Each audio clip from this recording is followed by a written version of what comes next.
Pemirsa, Wali Kota Cimahi, Jawa Barat, Ajai Muhammad Priyatna membela diri dengan mengatakan kasus ini merupakan atas dasar ketidaktahuannya. Sebelumnya, Wali Kota Cimahi ditetapkan sebagai tersangka atas dugaan kasus pembangunan rumah sakit.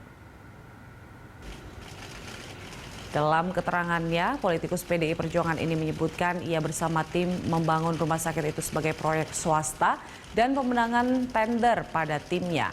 Menurutnya, pihaknya yang melakukan pembangunan rumah sakit sebagai pemenang tender, sehingga uang yang diterimanya bukan perjanjian komisi, melainkan pembagian hasil. Sebelumnya KPK menetapkan 2 orang sebagai tersangka dalam kasus dugaan korupsi proyek pengadaan pembangunan rumah sakit di Cimahi. Kedua tersangka itu adalah Ajai Muhammad Priyatna sebagai penerima suap dan Hutama Yonatan sebagai pemberi suap. Dari hasil pemeriksaan, Wali Kota Cimahi itu telah menerima uang sebanyak 5 kali dengan total 1,661 miliar rupiah dari total 3,2 miliar rupiah yang telah dilakukan pembayaran dari bulan Mei hingga bulan November. Om Swastiastu, Salam, Namo Buddhaya, Salam Kebajikan.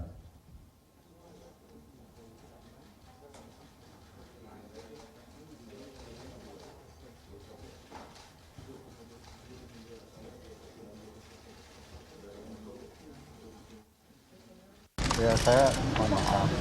Tapi perlu saya luruskan sedikit. Apa yang nggak lurus? Ya, tadi saya nggak tepat. Ya. Jadi ini bukan masalah perizinan. Tapi? Saya tidak disuap perizinan. Ya. Nah, perizinan itu selesai semua. Tapi yang pasti kejadiannya bahwa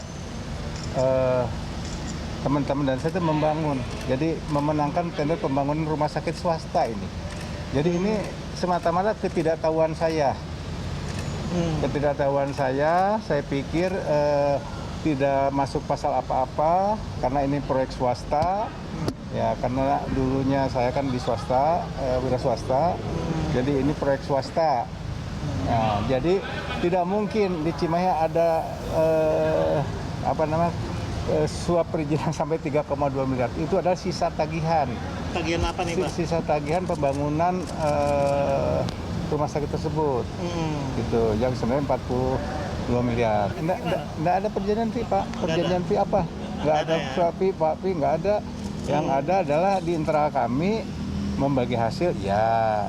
Tapi bukan fee dengan yang punya rumah sakit. Oh gitu, artinya tidak ada sama sekali fee Nggak ya? ada. Bapak artinya Saya dengan teman-teman membangun. membangun. Anda Ya. menganggap diri Anda sebagai pengusaha lah intinya gitu. Padahal Anda pejabat negara gitu ya? Kurang lebih.